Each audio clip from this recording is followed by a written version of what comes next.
Bom, boa noite, sejam todos bem-vindos, bem-vindas a mais uma edição do Cineclube Casas Casadas, que é uma iniciativa da ABC Cursos de Cinema, com o apoio da Rio Filme. E hoje a gente tem uma conversa em torno de um filme absolutamente fundamental na história da filmografia brasileira, e de uma maneira que eu acho que o seu realizador, que está aqui presente conosco, Rui Sober, não imaginaria quando ele o realizou ali no final dos anos 70. A gente assistiu nesses últimos dias um curta chamado O Homem do Morcego, uma produção que, na verdade, gira em torno de uma figura hoje absolutamente mítica do cinema brasileiro, mas que ali, no final dos anos 70, era pouquíssimo conhecido. Muitos, inclusive, duvidavam da sua existência, se não da sua existência, dele ter feito um filme considerado absolutamente extraordinário, mas que pouca gente tinha visto, sobretudo as gerações mais novas desconheciam completamente. O filme que o Mário Peixoto realizou na Restinga de Mangaratiba, em 1930. Esse filme chamado Limite, que hoje integra aí as listas de melhores filmes de todos os tempos, e que naquele momento recém saía de um longuíssimo processo de restauração, de recuperação, pode-se dizer mesmo até de salvamento, conduzido originalmente pelo Plínio Susequim de Rocha e depois pelo seu discípulo dileto, Saulo Pereira de Mello. E à beira do filme ser reapresentado novamente, o que aconteceu oficialmente numa sessão na Sala Funarte, no Rio de Janeiro, em 1979, o Rui Sober realizou esse curta, que contém as únicas imagens em movimento do Mário Peixoto, para além das filmagens do Limite. Se hoje conhecemos, em brevíssimos momentos, mas momentos absolutamente fundamentais, como era essa pessoa, como se portava essa pessoa, o que ele disse ali um pouco sobre o Limite, um pouco sobre Onde a Terra Acaba, um pouco sobre roteiros não filmados, como A Alma Segundo Salustre, a gente o deve a esse curta, a gente o deve a essa iniciativa do Rui Sober, que tem uma relação com o Mário Peixoto que transcende esse filme. E eu acho que eu começaria nosso encontro de hoje recebendo aqui o Rui e perguntando a ele como é que ele conheceu o Mário Peixoto. De onde veio essa relação, como é que ela se desenvolveu e como é que ela foi desembocar nesse curta chamado O Homem do Morcego. Boa noite, Rui. Oi, boa noite.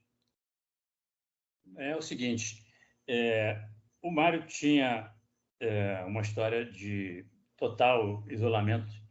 Ele não só ele sumiu com o filme dele, como ele próprio se isolou do mundo.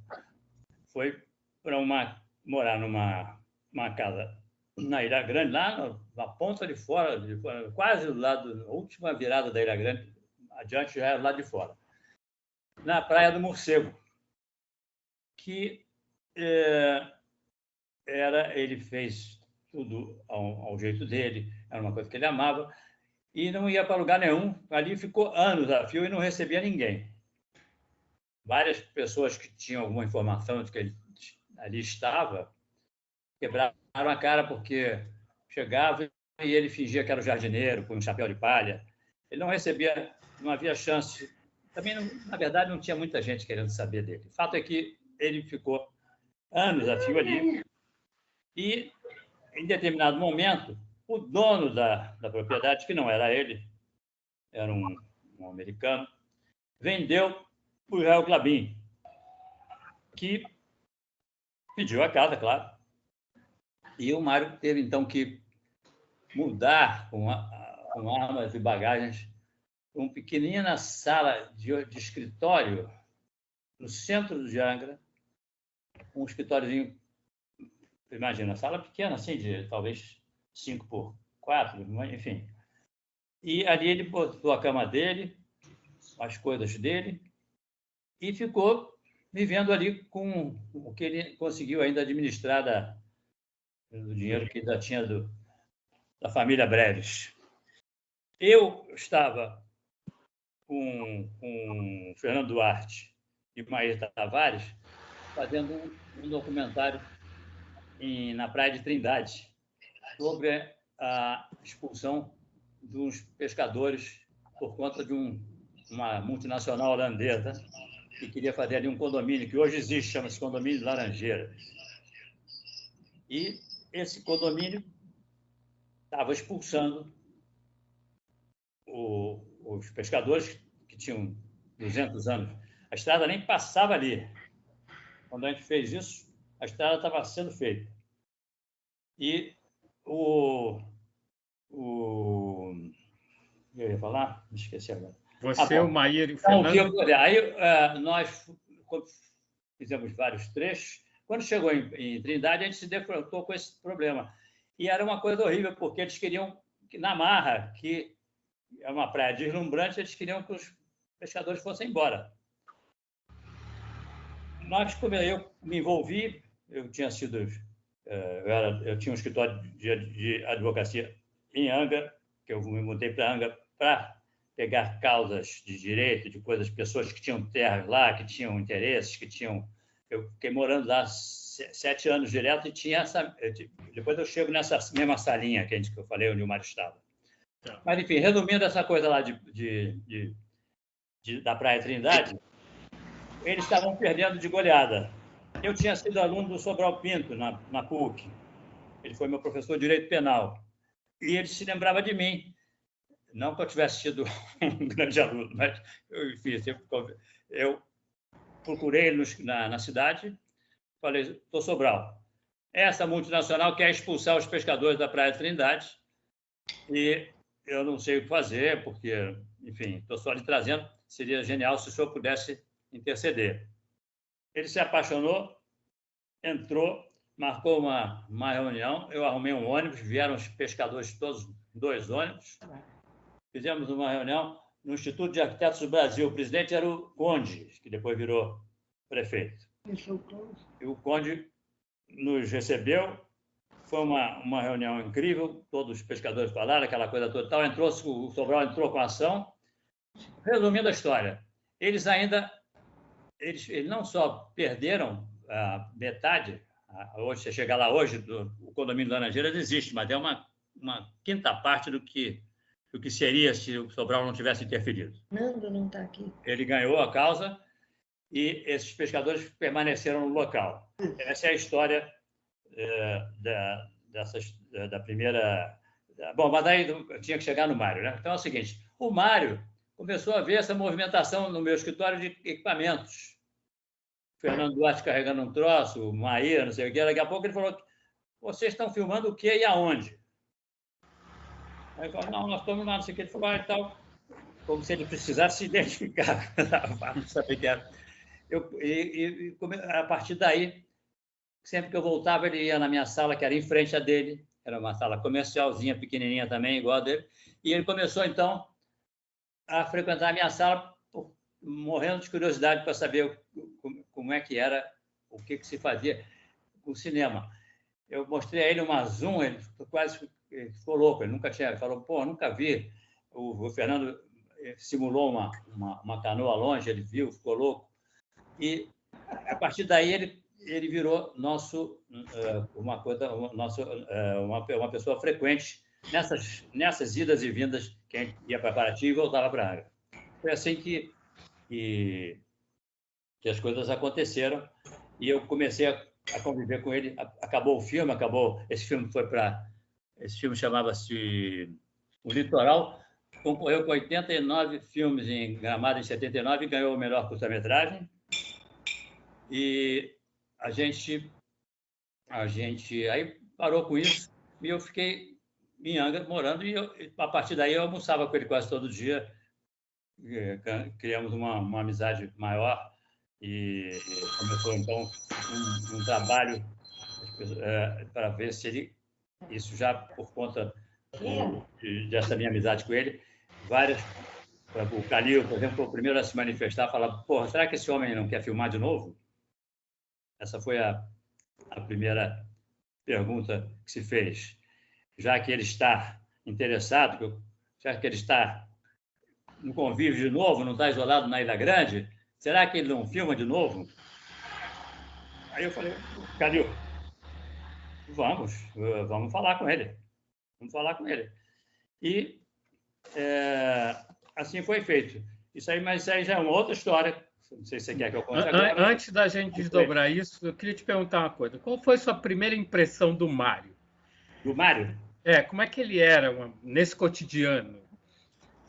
Deixa eu aproveitar a pausa para lembrar ao Rui que dessa demarche com o Calil resultou a publicação do roteiro da Alma Segundo Salute. Exatamente, que é um catatal lindo, uma puta de um livro que foi feito e eu tenho aqui com a dedicatória dele. A gente vai voltar a isso. Aí qual foi a pergunta, hein? Qual foi a sua primeira impressão do Mário? Como é que ele era nesse cotidiano? Sim, é evidente que ele era, na verdade, nós não podíamos ser mais opostos, mas ao mesmo tempo ele é um cara, ele foi criado com um Dundee na Inglaterra, ele pertenceu a uma família dos breves que tinha muito dinheiro e assim que ele pôde, mandaram para a Inglaterra, onde ele estudou até os 18 anos e daí ele conviveu com muita gente. Essa ideia toda de cinema nem existia na cabeça dele. Ele começa a se interessar por cinema quando volta ao Rio, conhece o Brutus Pedreiro, a Madame Chinor, que era um grupo de intelectuais que estavam se interessando por isso, e o Brutus Pedreiro, num determinado momento, sugeriu que fizessem um filme, já que nesse grupo frequentava também o Edgar Brasil, que era um fotógrafo já com nome. Faltava só um roteiro, alguém que quisesse. E o Mário levantou a mão e falou assim, eu tenho um. Só que ele era um garoto no meio daquilo ali. E o Brutus falou, não, faça, escreva e traga amanhã. Amanhã ou semana que vem. E o Mário contava isso. Esse é o início de como que foi solicitado a ele um roteiro, quem solicitou e aonde e quando. Isso tudo se passa na casa dessa Madame Chinor, que eu não sei quem é, mas que ele falava com muito respeito. Bom, agora, como era o começo da história que eu perdi? Você queria a pergunta mesmo? Você falou, por exemplo, vocês almoçavam quase todo dia juntos e tal. Eu queria sim. um pouco uma imagem dessa coloquialidade. Eu entendi o que você falou. Nós não podíamos ser duas pessoas mais diferentes. Porque, enfim, eu não tinha nada disso. Eu não era do cinema, não tinha nenhuma... Eu não tinha porquê. Mas deu uma liga boa e ele tinha uma coisa de almoçar junto, né? Isso começou. Ele era reservado? Ele era muito reservado até ganhar confiança. Depois não. Ele falava sobre a família dele, sobre o passado dele? Falava. Ele tinha. O pai era muito rigoroso. Isso ficava claro que o pai tinha sido uma figura muito, muito forte, muito rigorosa. E eu, quando estive porque ele, no meio dessa loucura toda, que é tudo maluco na história do Mário, no meio disso tudo, tinha um apartamento fechado na rua Sá Ferreira. E um apartamento que ele não podia mexer, porque você não vai acreditar o que é. Eu fui nesse apartamento, era tudo coberto com uns lençóis, uns quadros dos antepassados na parede, ninguém morava de nada, estava fechado há 30 anos, e ele não alugava precisando de dinheiro, ele não tinha dinheiro, ele não tinha um tostão, já estava duro, mal conseguia pagar o aluguel dessa sala de aula, e ele fazia o seguinte, onde é que eu estava? Eu estou ficando maluco. No apartamento de Copacabana. Ele alugou esse apartamento? Tá. Eu fui lá Um dia que ele estava na miséria total, eu falei, Mário, vamos alugar esse apartamento, Copacabana, porra. Isso aí hoje daria uns 5 mil reais. Né? Sim. E falava, a gente sentava, me lembro que às vezes eu me atrasava um pouco, era meio de noite, porque eu morava na Ilha Comprida. Eu tinha que atravessar de barco todo dia. E ele me pegava nesse banco ali na praça perto do convento e ficava falando essas coisas.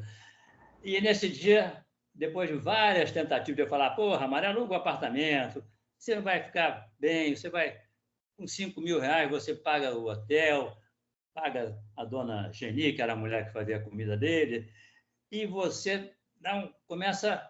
E ele não respondia. Até que uma noite, ele botou a mão assim na minha perna, falou assim, meu filho, eu vou dizer para você por que eu não posso alugar.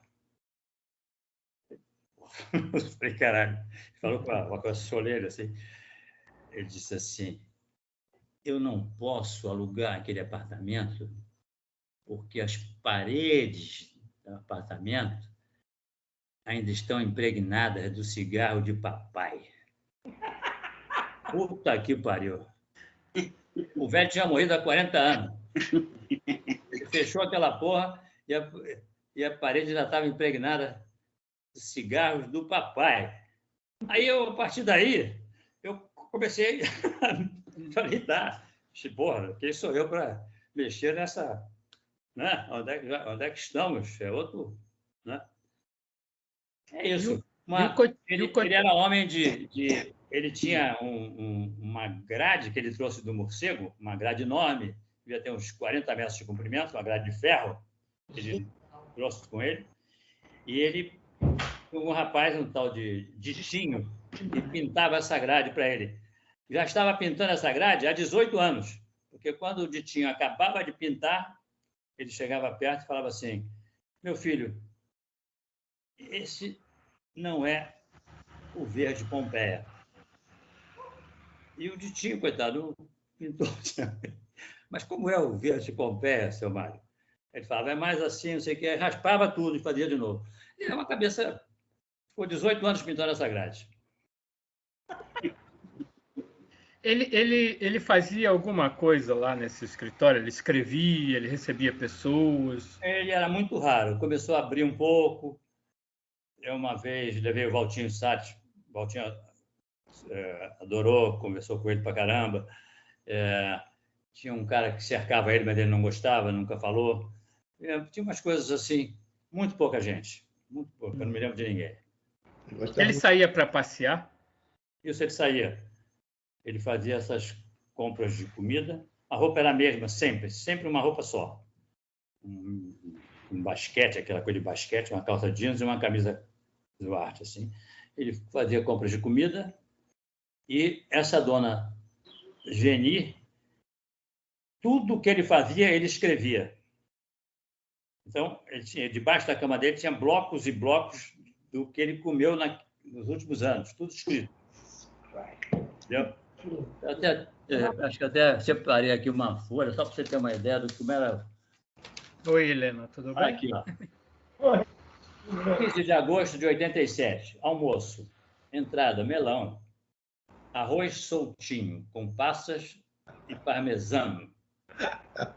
Um omelete recheado com couve-flor e parmesano. Brócolis com manteiga escura. Jiló refogado, salada de coração de alface. Sobremesa, compota de pêssego com bolo e creme. Cafezinho e a data aqui. Ele datava 15, cada uma. Atrás, outra. Isso eram blocos e blocos que ficavam debaixo da cama, com tudo que ele comia e vai entender. Olha. E de onde surgiu a ideia de fazer o curta, O Homem do Morcego?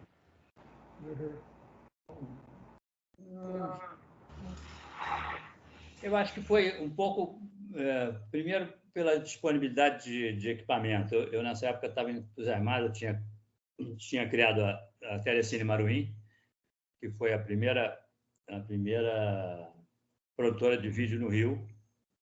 Eu formei eu, Laurinho Escorel e Maíra. Ali na Gávea. Uma casa na Gávea. Na Piratininga.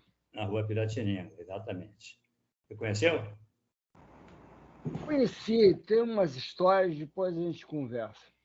São totalmente paralelas, mas conheci a bela casa, em frente a uma ladeira que levava para João Bosch. Exatamente. Onde é que eu estava, hein? O surgimento do curta. Você disse que um pouco tinha os equipamentos ali à disposição. Como é que surgiu a ideia de fazer a minha motivação, você fala? Isso. Sim. Não, eu percebi que ele era uma figura extraordinária. Não era um... Imagina, eu estava com uma intimidade absoluta, ele se abria para mim nas coisas mais íntimas e isso abriria um caminho que não tinha sido aberto para ninguém. Né? O cara jamais ele tinha permitido isso. Então, eu achei que era a hora disso, achei que era a oportunidade e fui em cima. Eu só não me lembro exatamente, é 80, né? Acho que é 80. E ele gostou, a princípio ficou refratário, depois gostou. Ficou meio assim, recalcitrante, não queria ter que e tal. Daqui a pouco, um dia ele bateu lá e falou, vamos fazer. Essa história da fundação da Maruim Telecine, eu me lembro claramente que era janeiro de 82, a produtora ali na Piratininga. Já existia em 82, já. Agora me lembrei porque exatamente no mês que ela começou, a Maruim nós fomos para fazer um filme em Cuba com o Chico. O Chico conseguiu as passagens e conseguiu botar a gente para fazer um filme sobre o Festival de Varadeiro, em Havana, e a gente não tinha nem desembalado ainda o material, então é 80. O material foi todo ainda embalado para o avião e a gente fez esse documentário lá em 80, e que nunca passou em lugar nenhum, porque era em plena ditadura. Voltando ao Homem do Morcego, quer dizer, você conseguiu convencer o Mário, que era uma tarefa muito difícil, mas ele embarcou na ideia, na história. E aí, basicamente, foi a equipe do Litoral que fez o Homem do Morcego, não foi? Exatamente. As mesmas pessoas que não podia ser melhor, imagina. Fernando, porra. Essa decisão de fazer o filme em preto e branco foi sua, foi do Fernando? Como é que foi isso? Não, a gente entendeu que o limite era em preto e branco, não podia, eu não queria misturar. Teria que ser em preto e branco. Acho que isso ficou claro, não teve nem discussão. E você teve acesso aos materiais do Limite? Você já tinha visto o filme? Não, eu nunca tinha visto o filme. E eu tive acesso a materiais e caixas que o Mário tinha também nesse quartinho pequeno lá, que ele guardava. Ele não levava nada para Copacabana. Copacabana era sagrado. E tinha sempre um caixote com alguma coisa. E eu até... a gente tentou restaurar certos filmes da filmagem que aparecem no filme do Homem do Morcego, eu ainda tenho. Era uma curiosidade muito grande saber como que aquilo tudo tinha acontecido, como que ele teve coragem de... Porque com toda essa maluquice, quem tem que ver no Mário é o seguinte, é a coragem de um cara de... Às vezes falam que ele tinha 20 anos, outros 18, não sei exatamente que idade. 22. 22? Pois é. O cara meter a cara nisso, quer dizer, bancar aquilo em Mangaratiba, né? Se meteu na fazenda do tio lá. E, por mais que o filme, claro, seja muito do Edgar Brasil, pela fotografia, pelo ritmo também da fotografia, que isso tudo é uma coisa... O Limite é todo baseado nesse ritmo, nessa coisa. Tudo isso... Quem disse que ia dar certo? Quer dizer, de onde que ele tirou essa coragem para fazer isso e gastou? Porque a vantagem, sabe por que isso aconteceu? Porque ele era um estróina com dinheiro. Ele não tinha negócio de ficar mendigando porra nenhuma. Ele gastava o que tinha, o que não tinha. Então, isso ajuda numa filmagem. Você chega lá, não tem um caminhão para não sei, não, pago. Não sei o que, não tem a casa, não, paga, está faltando um caixote, não sei de onde, venham com a porra do caixote. O importante é fazer o filme. Depois vamos ver quanto eu estou devendo. Isso é de um cara, como eu falei, não devia ter falado Dante, mas o Dante que eu estou dizendo não é o. Eu te falei como o entorno dele, a criação poderia ter sido isso. Ele não foi isso.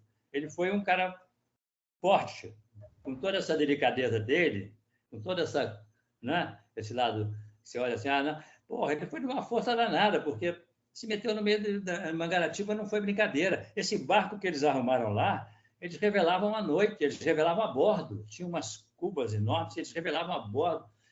Aquilo jogava, não era um barco de brincadeira.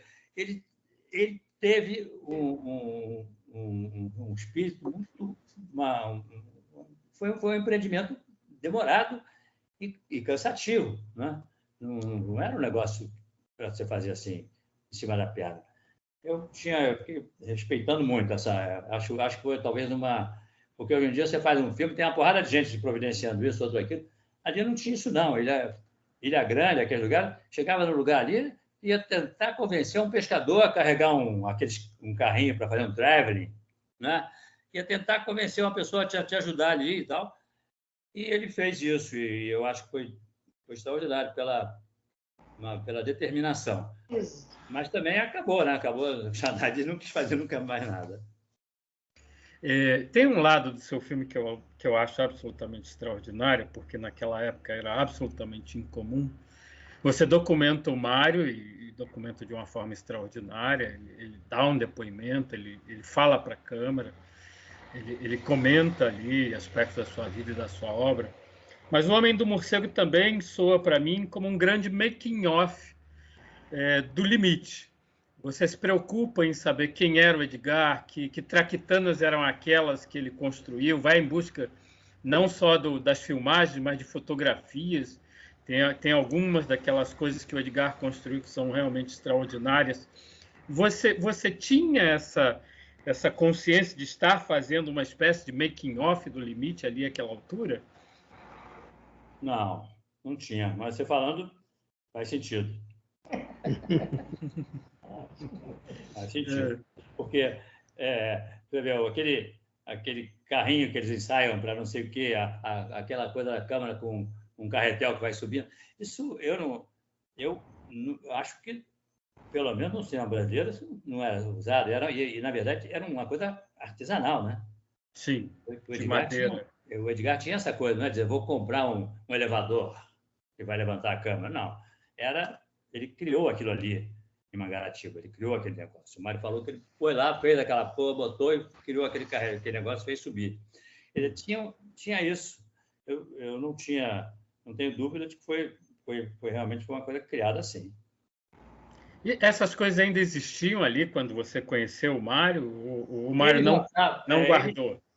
Ele, por exemplo, para fazer média, quando ele começou a querer filmar A Alma Segundo Salustre, ele falou assim para mim, você não quer mandar esse tripé aqui para o Calil, para guardar no Museu da Embrafilme? Começou a fazer uma média para o Calil liberar uma grana. Ele começou a entender o mecanismo da coisa toda e então tinha umas coisas que ele escondia e ia liberando aos poucos, assim, mas não tinha grandes equipamentos, não. Ele guardou alguma câmera das filmagens? Não. Ele até fala no filme, né? Tem uma reflex, tem não sei o quê, são 4 câmeras, né? Uma Ernemann, uma Mitchell, uma Kinamo e uma Parvot, que é uma Parvot L. E o Calil, essa para mim esse é o momento em que fica claro nessa história toda. Essa relação com o Calil foi muito interessante porque a gente eu acreditei que ele queria filmar realmente. E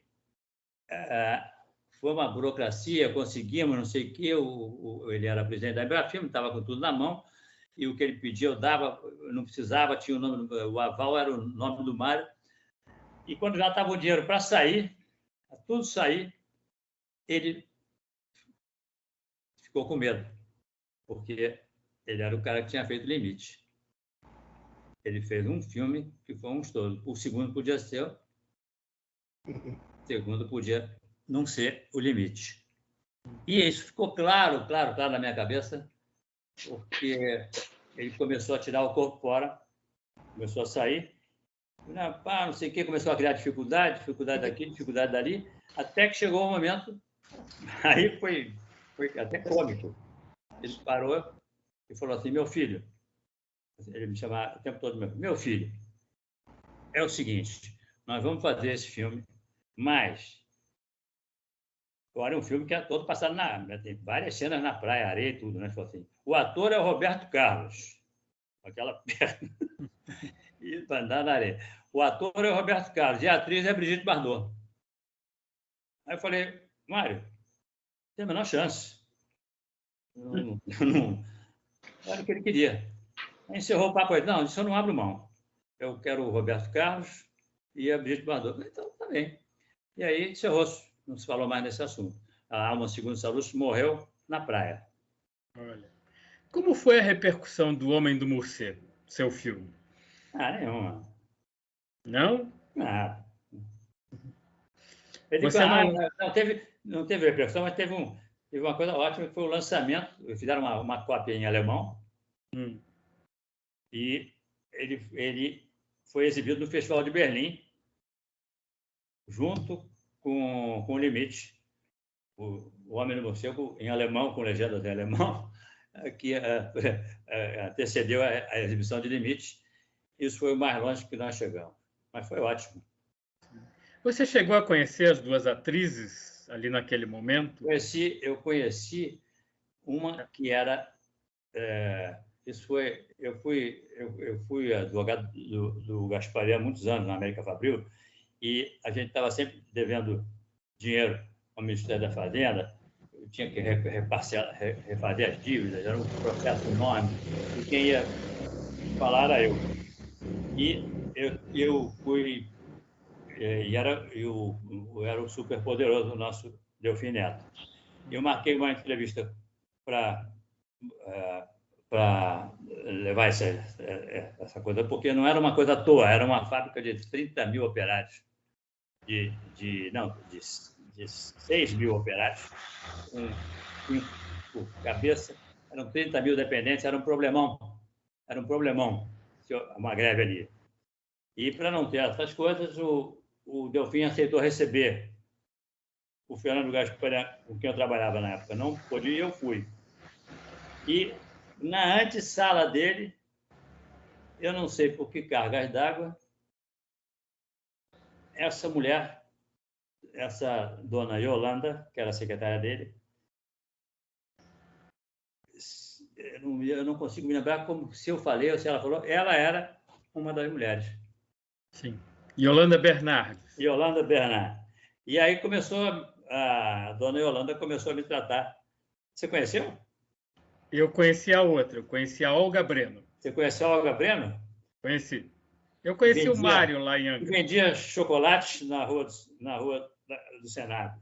Isso, ela trabalhava para a fábrica Bering, na lojinha da Rua do Senado. Isso. Exatamente. Pô, você sabe tudo, hein? Não, um pouco. Não vou falar mais nada, porra. Mas tudo que você está contando, eu não sei. Hein? Tudo que você está contando, eu não sei. Eu nunca soube que a Yolanda fosse secretária do Delfim. Você sabe, pô. Não, mas e aí? Você conversou com a Yolanda? Como é que foi essa conversa? Aí foi ótimo, que ela contou umas histórias. Porra, sei lá, não me lembro nada exatamente, mas a outra, você falou aí? Olga. A Olga, elas se conheciam antes? Eu não me lembro. Acho que não. Não. Conheceram lá, né? Não. Isso. E não tinham nenhuma experiência, né? Nenhuma. Zero. Que coisa, hein? O Mário gostou do rosto delas. O Mário gostou do rosto, né? Isso. A Olga eu conheci já no final da vida, ela morava no Leblon, na João Lira. Agora ela tinha conseguido, essa dona Yolanda, isso, agora eu estou me lembrando, ela tinha 2 filhos, que ela, não sei com que prestígio ela tinha nomeados, eram 2 caras importantes dentro dessa máquina do Ministério da Fazenda, que ajudava, de alguma forma, a parcelar os nossos débitos. Tudo que a gente tinha era débito. Então, isso, eu me lembro que eu fiquei muito agradecido a ela, porque ela chamou os 2 filhos lá em cima. E essa sala era importantíssima, porque o Delfim, ele recebia... Porra, imagina o poder do cara. Nunca houve um ministro com o poder do Delfim. Até hoje não existe. E ele era plenipotenciário. Ele decidia sobre tudo.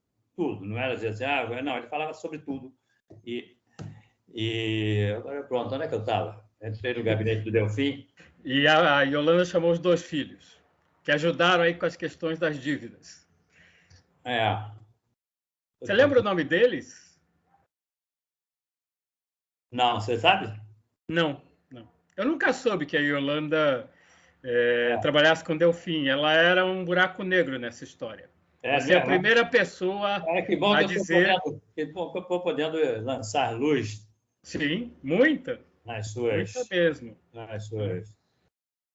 Mas tem uma história aí dos filhos que eu estou tentando me lembrar. Mais à frente eu lembro. Tá bom. Você continuou convivendo com o Mário até ele sair de Angra? Não, ele já saiu para morrer, né? Aí eu não sei direito, mas acho que ele morou ali em Angra até 90, mais ou menos, não? Ele morre em que ano? Em 90? Não, morre alguns anos mais tarde. Teve uma coisa que foi o seguinte...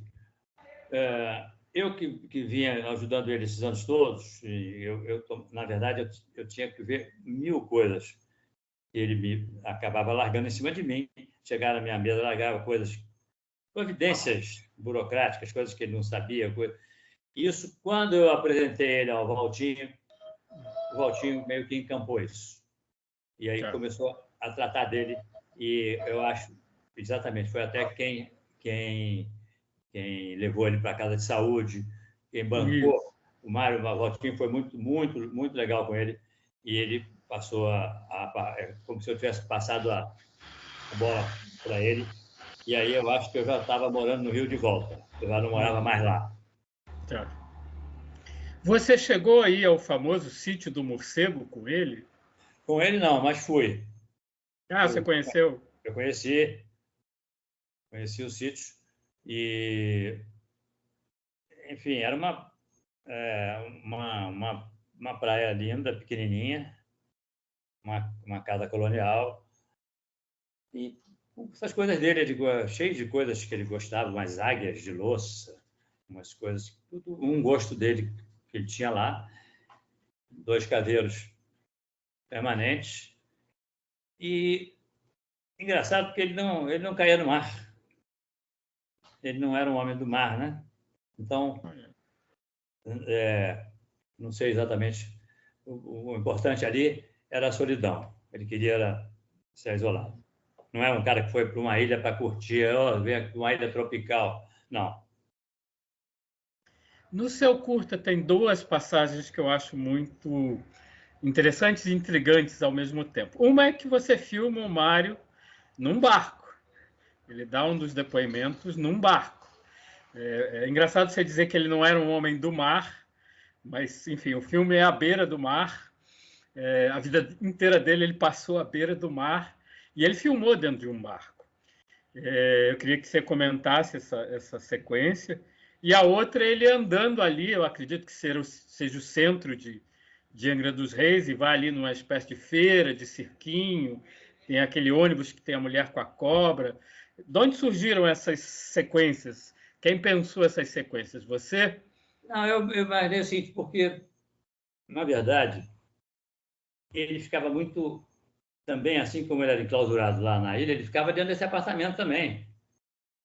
E eu falei para ele, chegou um circo aí, uma feira aí, tem boi de 3 pernas, tem vaca, não sei, tem uma cobra. E deu um passeio por ali, uma bobagem, não foi nada demais. Mas ele achou engraçado, porque ele não tinha companhia para isso, ele não fazia essas coisas sozinhos. Mas se eu puxasse, ele vinha. Eu disse, vamos lá ver, tem uma jiboia do tamanho do ônibus. Eu tinha mesmo, a jiboia, você entrava pela porta da frente, saía na outra, a jiboia estava estendida lá dentro daquela caixa. Ele ficava, tal, enfim, não, nada demais. E ele gostou dessas filmagens? Não. Não? Depois ele gostou. Quando o filme ficou pronto, eu peguei com o Fernando e nós projetamos no Cine Araribóia, uma cidade, um cinema bem vagabundo de Angra, nos anos 70. A gente projetou para ele, chamei ele, vamos lá, só para nós. Fechou? Eu, Mário, e acho que o Fernando, não sei se o Fernando ficou. Bom, enfim, ele viu o filme. Quando saiu, foi caminhando ali pela Rua do Comércio, ele botou a mão assim no meu ombro e falou assim: meu filho, aquele não sou eu. Ele falou assim: não sou eu. Eu não estou tão velho assim. Ele, na verdade, é que o espelho, você se vê todo dia no espelho, você não percebe que você envelhece, né? Mas se alguém te tira te filma de repente e joga na tela, você toma um susto. E foi o que aconteceu, ele tomou um susto horroroso. Eu falei assim, mas eu estou muito velho, tem alguma coisa errada. Mas quem é? Como é que o que aconteceu? Eu falei, Mário, é isso aí, porra. Mas foi patético, porque ele ficou passado. Ele não conseguiu nem comentar o filme. Ele foi embora, foi pegando, subiu lá para cima, ficou puto, porque ele tinha ficado velho. Porra, entendeu? E é isso, eu acho que... Eu não sei se eu nunca tive esse choque, porque ninguém me filmou, mas pode ser que o espelho esteja me enganando. O cara me filmar, tomar um susto, a gente não sabe, porra. Mas depois ele comentou? Depois do choque do susto? Estou falando a primeira impressão. Não, depois ele achou ótimo. Depois ele falou, que olha, eu falei, vamos mandar isso para fora, o cacete. Ele falou, manda, porra, não sei o quê. Ficou todo empolgado. Porque ele viu que ali a gente tinha reunido naqueles 30 minutos uma história bonita, né? Uma história bonita, única, né? E ele extremamente valorizado, quer dizer, sem nenhum favor. Você mencionou esse cineminha vagabundo. Vocês iam ao cinema juntos? Eu cheguei aí a ver um filme, um western com ele. Olha. Vi um western com ele. Depois a gente sentava na praça ali em frente, mas foi uma vez só. E ele frequentava sozinho? Não. Ele não queria gastar um tostão. Ele estava sem dinheiro. O negócio dele, ele comia só ele não tomava nem um cafezinho na rua. Essa dona Geni fazia essa comida, ganhava por mês e era assim que ele ia se defendendo ali. Era uma coisa realmente muito pobre. Ele não tinha dinheiro para cuidar dos dentes, né? Os dentes, ele não tinha dinheiro para cuidar. E, volta e meia, eu pagava uma conta de dentista, arrumava uma coisa para ele, mas nada demais. Bom, eu acho que eu já falei muito, quase 1 hora. Vamos abrir para a participação dos nossos queridos convidados, de todos os presentes. Se vocês tiverem questões, perguntas, comentários para o Rui, que é essa figura absolutamente ilustre e fundamental, realizou esse registro que é único,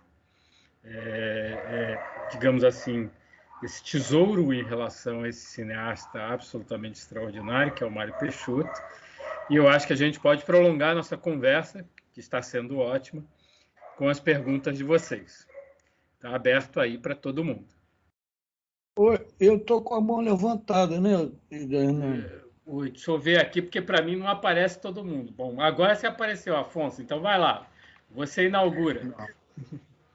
Então, gente, boa noite. Eu queria fazer uns agradecimentos, principalmente ao Rui. Viva o documentário, para começar. A importância, Rui, tem de um filme belíssimo que você fez, de uma coisa extraordinariamente importante, né? O cinema brasileiro, inclusive o cinema mundial, porque eu acho que a maioria das pessoas aqui sabe, o Hernandes já mencionou, o limite é ainda considerado pela Associação Internacional de Críticos de Cinema, uma coisa assim, como um dos 30 melhores filmes do mundo. Não sei se ainda é, o Hernani pode dizer isso, mas ainda é. Ou seja, você, claro, você conta de uma tremenda modéstia, mas você foi um tremendo protetor do Mário. Eu testemunhei isso. Aliás, uma vez eu fui visitar o Rui nesse escritório e vi um homem de pijama passando de uma sala para outra. Aí eu perguntei, Rui, que é isso, rapaz? Tem um... Ele falou, pô, esse é o Mário Peixoto. É verdade. Aí eu vim conhecer essas coisas. Mais tarde, inclusive... Ele dormia numa sala comercial. Dormia numa... isso era um edifício comercial, o Rui tinha um escritório lá, e isso foi por acaso. Depois, eu até era diretor de assuntos comerciais da Embrafilme, eu fiquei envolvido no roteiro, e depois a proteção que o Valtinho deu ao Mário. O Valtinho trouxe, eu estou aqui na Ilha Comprida, o Valtinho trouxe o Mário aqui também para almoçar com a Suzana, comigo e tal. Enfim, pessoas que... Mas eu quero voltar ao documentário do Rui, o filme do Rui. Esse filme é importantíssimo, eu considero, porque você estudar assim, uma das raízes, entende? Essa pérola que foi o limite, entende? Você trazer essas imagens e trazer essa intimidade que você teve com o Mário, entende? De uma forma muito elegante, muito sensível, entende? Isso é importantíssimo. Eu acho que nós temos que agradecer ao Rui essa contribuição para o cinema brasileiro e para a pesquisa da história do cinema brasileiro. E, por isso, é um presente também ao nosso querido Hernani, que talvez seja o pesquisador do cinema brasileiro mais importante. Desculpe, Hernandes, mas eu considero. Obrigado. Inclusive, vou fazer um pequeno comercial com um filme do Rui, O Homem do Morcego.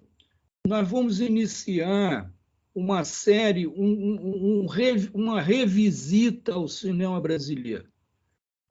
Isso aí de duas formas, entende? Tanto no Cineclube, nós vamos tentar organizar, talvez trazer o Limite, que apesar de ser conhecido por muita gente,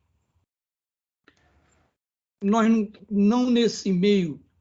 o filme sempre foi muito discutido, foi muito livros escritos e tudo, mas assim, da forma que nós estamos organizando o Cineclube, talvez não tenha acontecido ainda. E isso sendo gravado, porque, Rui, tudo isso que você está dizendo está virando história, uma contribuição histórica, além do filme. Esse depoimento que você está dando ao Hernani, que está... entende, super informado e super estudioso sobre isso. Nós queremos continuar isso, nós queremos continuar isso de uma forma organizada, né? Então, nós vamos desenvolver um curso que já foi um sucesso, o curso que o Hernani organizou, conversações sobre cinema mundial, e aqui tem vários, o Silvio, João Tobi, todo mundo que participou disso adorou. Nós estamos pensando em fazer um curso encontro, são conversações, mas lideradas pelo Hernani, que, nossa senhora, a gente nunca sabe quando vai parar o conhecimento do Hernani, é um fenômeno incrível. Enfim, outra coisa que eu queria fazer, Rui, é agradecer assim, formalmente a Afinal Filmes, não é? Que topou, ao César Moraes, que é assistente desse filme, está lá a foto, se vocês olharem na foto ali. César, mexe aí para você ver, está o Rui, o Mário, o Fernando, né? E o próprio César foi assistente. Então, agradecer o esforço de recuperar o Homem do Morcego. Eu tô ouvindo, desculpa, não sei, eu estou com uma internet muito ruim, mas eu queria fazer esse agradecimento também ao Rocha, da Final Filmes, que já recuperou vários filmes brasileiros que talvez nós possamos trazer de volta. Enfim, é isso aí, entende? Eu acho que é um momento assim, importante, até mais formal do nosso cineclube, não tão comemorativo, mas virou pesquisa, entende? Virou pesquisa, virou registro histórico, e é uma linha que eu acho que interessa a gente continuar. Aqui tenho a agradecer ao Silvio também, que é um dos contribuidores do editorial do Cineclube e tudo, e vamos nessa. Só isso, formalidade. Rui, parabéns, querido. Muito obrigado pela presença, pela generosidade de nos emprestar o filme, de passar, de estar aqui conosco, viu? Afonso, antes do Rui retomar, eu só queria, como esses materiais acabam tendo um caráter histórico, que são gravados, eu vou tomar liberdade de retificar o cargo que você ocupou na Embrafilme. Não foi diretor de assuntos comerciais, como você disse, culturais. Culturais. DONAC. Culturais. Falou comerciais. Que era um cara ocupado pelo Calil, que depois virou diretor-geral. Você era o DONAC, diretor de assuntos culturais. Não. Eu fui, exatamente, eu desculpe se eu disse comercial. É muito interessante isso, porque tem uma história aqui que se liga. Eu fui superintendente técnico da Embrafilme, o Calil me convidou. Depois de ser superintendente técnico, o Calil saiu, subiu o Guimone, e eu assumi o cargo que era do Avelar. O Avelar saiu do Calil, se não me engano, pouco tempo depois, foi diretor de assuntos culturais. Depois, com o Celso Furtado, nós criamos a Fundação do Cinema Brasileiro. Era o projeto do Celso Furtado, do papel do Estado para o cinema brasileiro. E, coincidentemente, o Rui Souber, eu fui para os Estados Unidos pedir, já era o ministro Zé Aparecido, eu indiquei o Rui, era até a classe indicou o Rui, várias pessoas indicaram o Rui, e o Rui foi presidente da Fundação do Cinema Brasileiro também, até que o Collor terminou com toda a nossa estrutura, toda a nossa arquitetura institucional de muitos anos, não é isso? Todo mundo sabe dessa história. Mas a história é isso. Se eu disse comercial, Silvio, perdão, não era cultural, assuntos culturais. Mas todo esse projeto do Saluz passou pelas nossas mãos, e o Rui, isso aí é um depoimento incrível. Nós vivemos tudo isso, entende? O Mário não querer fazer, podia ter, e as loucuras que o Mário, o que ele queria, né? Como fosse filmado o filme. Isso é um papo depois. Isso, vamos retomar a história em torno do Rui Solberg, em torno do Mário Peixoto, em torno do Homem do Morcego. Eu vou dar um disparo nisso. Helena, você acompanhou essa trajetória do seu irmão em torno do Mário Peixoto? Você conheceu o Mário Peixoto? Conheci em Angra. Aliás, essa projeção que o Rui falou, nesse cinema em Angra, eu fui. Foi onde eu vi a primeira vez Limite. E acho que minha mãe estava conosco. Rui, você lembra, mamãe? Mário tinha longas conversas com mamãe, sentados ali do lado de fora. Você lembra disso? É verdade. É verdade. Quando ele namorava, ele não era na Arianga, lá em casa, via lá em casa. Lá em casa. E depois foi uma coisa muito engraçada, porque um dia eu estava andando com ele na praia, eu não sei aonde, e ele me perguntou o que eu estava fazendo, e eu comecei a explicar o filme que eu estava terminando. e ele me deu o título do filme, De las Cenizas. Ele saiu com um título que eu achei lindo. E ele era uma pessoa muito interessante. Eu queria ter conhecido mais, mas eu consegui conhecer através do meu irmão. Foi um privilégio. Vocês conversavam sobre cinema? Não, nós conversamos sobre ele fazer perguntas para mim sobre o meu filme. Foi um absurdo isso, mas é um absurdo. Mas assim, tinha maior interesse em fazer perguntas e querer saber como é que era, porque eu já estava vivendo fora do Brasil. Então ele queria saber como é que era possível, como é que eu produzia, como é que era. E aí eu falei qual era o filme que eu estava fazendo, era um filme sobre a Nicarágua, e que eu disse que a Nicarágua estava se levantando depois de anos de Somoza, né? Aí ele disse, olha que lindo, por que você não chama de las cenizas? Aí eu disse, é isso aí. Foi o título. É muito bonito. Ele me deu um livro dele, que chamava-se O Inútil de Cada Um. Uma grande dedicatória. Me senti super honrada. Ele comentava o livro? Não, nós não falamos sobre o livro. Ele me deu o livro, eu não tinha ideia do que o livro era a respeito. Só fui abrir o livro e ler, inclusive, muito tempo depois. Então, não houve comentário sobre o livro, não.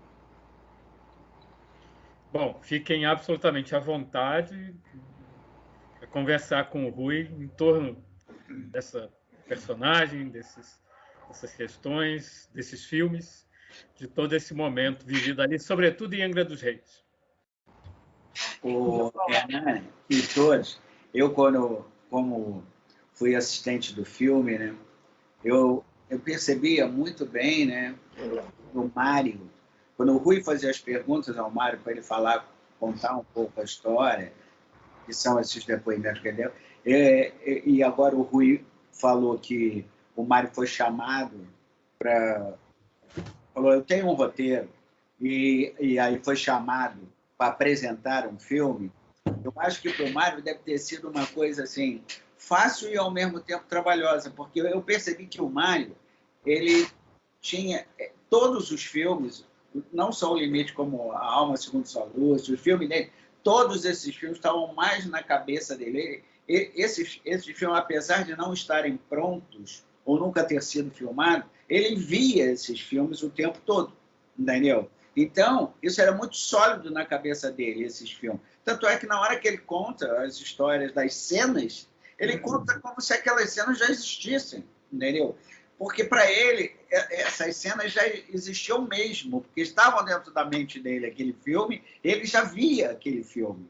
Então, em alguns momentos do documentário, você vê que ele conta algumas coisas, entendeu? Que nunca existiram, né? Que nunca foram filmadas, né? Mas estão ali, entendeu? E aí o Rui fez uns planos para mostrar aquilo que o Mário estava dizendo, né? Sobre a luz, a água. Tanto é que ele fala que quando esse filme Limite, ele viu uma mulher, ele passou numa banca de jornal em Paris e viu uma mulher com as mãos amarradas, né? Ou presas, assim.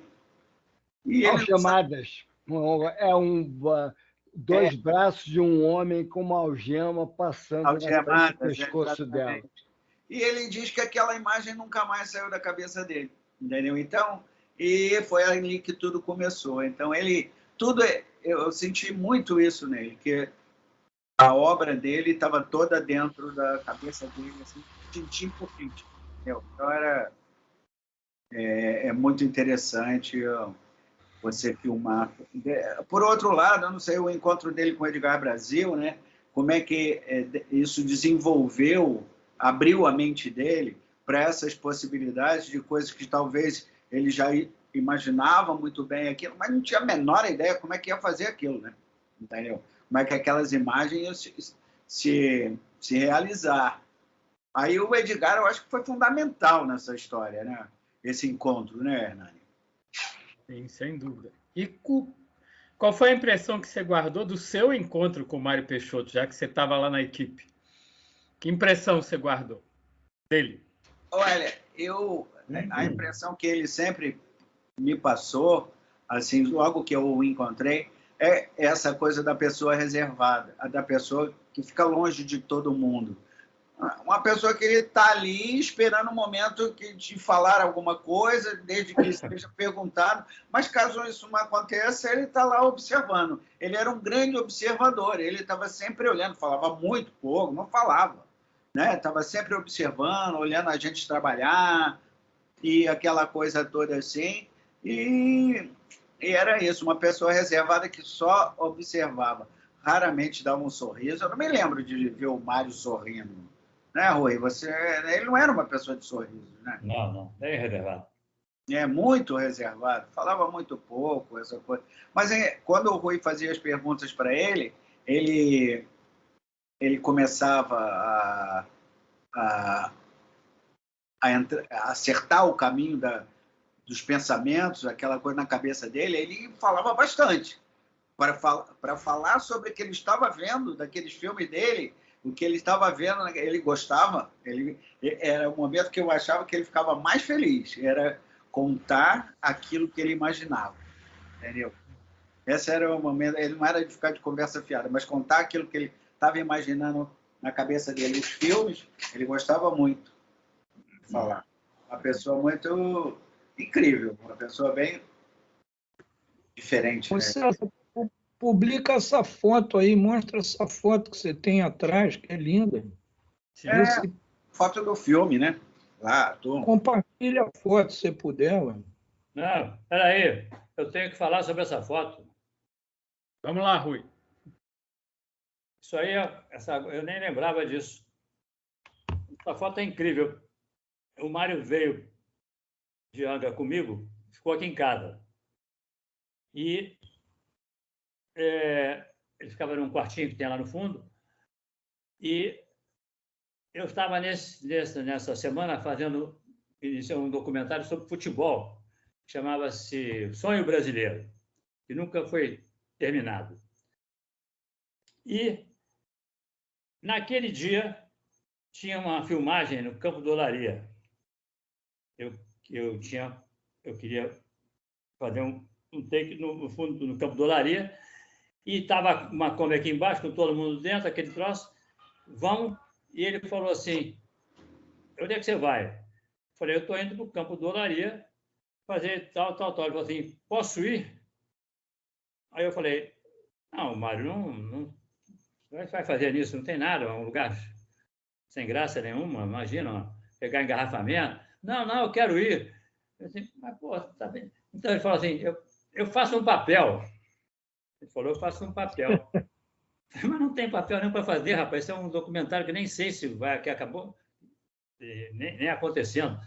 Mas, tá bom. Então, entrou na Kombi e fomos para Bariri. Chegamos lá em Bariri, era uma cena que está aí nessa foto, que o César guardou. Pô, eu acho que eu tenho essa foto, mas enfim, que bom que você botou aí. Aí, não tinha o que fazer, a gente ia entrevistar lá um cara, um técnico, sei lá o quê, e ele falou assim, agora eu quero entrar. Eu falei, como? Ele falou assim, não, deixa comigo. Pegou uma bomba de encher bola, pegou uma bola dentro de um saco de bola, ele pegou a bola, ele fingiu que estava enchendo a bola, que era um funcionário do Olaria, botou um cigarrinho do lado aqui, assim, afasta um pouco aí, César, para ver se ele está com o cigarrinho na boca. Tá sim, quer ver? Eu vou te mostrar. Não é nessa aqui, não, porque é aquele cigarrinho. Bom, enfim, aí ele botou um cigarrinho aqui assim, que ele nunca fumou na vida, botou aqui uma coisa e ficou enchendo ali como se fosse um funcionário do Olaria. Aí, essa foto é disso aí. Engraçado você lembrar disso aí. Essa cena aí tá lá o cigarrinho.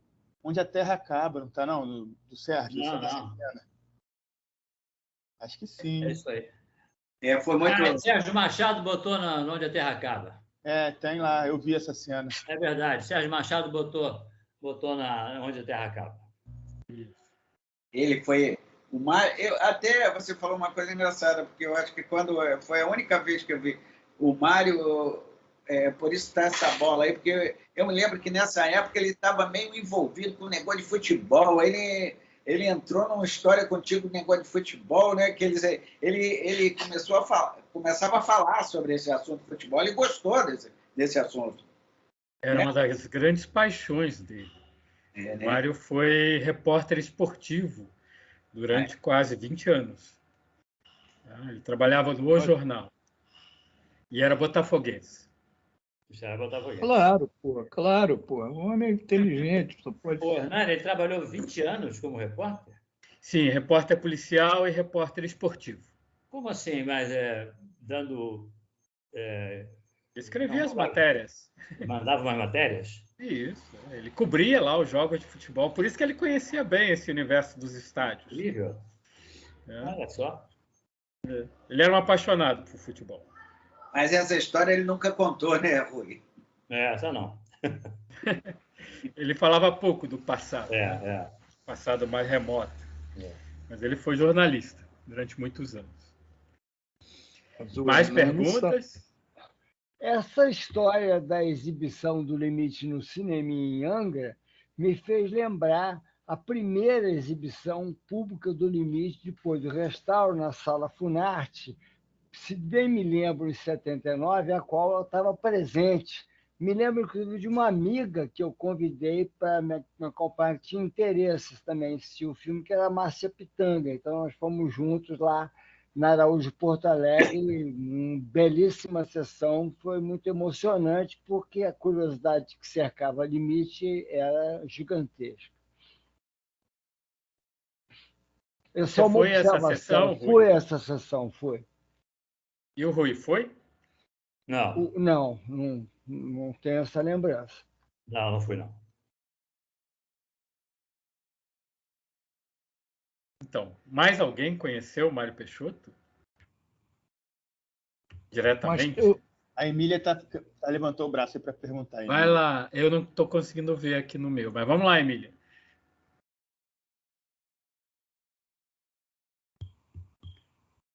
Emília? O microfone está fechado, Emília. Acho que seu microfone deve estar fechado. Desculpa, eu realmente tinha deixado fechado. Eu queria saber se alguém se lembra de uma exibição do Limite que teve no Teatro Municipal, mais ou menos nos anos 90, 89, 90. Claro, com orquestra. Pois é, linda. Estava lá né? também. Eu estava, pois é, foi um negócio lindo, né? Foi a Embrafilme que promoveu? Quem foi que promoveu aquilo? Secretaria de Cultura? Não me lembro. Foi uma sessão em 1994. Ela foi promovida por um cineasta, jovem empresário, que vinha fazendo sessões de filmes silenciosos com acompanhamento orquestral. Tinha acontecido Intolerância, Ladrão de Bagdá, etc. E ele organizou essa sessão que teve condução do maestro Silvio Barbato. Exatamente. Eu estava lá também.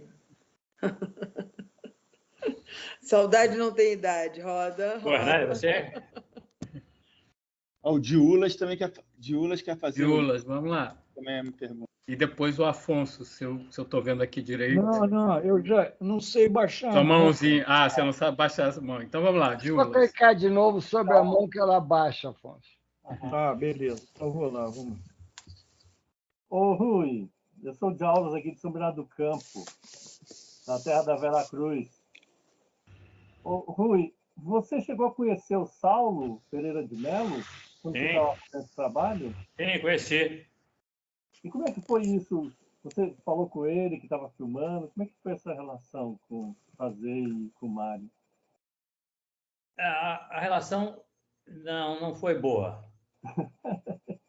Porque o Saulo tinha um ciúme muito grande de tudo. Ele é um homem que dedicou a vida inteira a restaurar o Limite. Pegou 30 anos da vida dele em cima daquilo, uma dedicação extraordinária, uma competência total.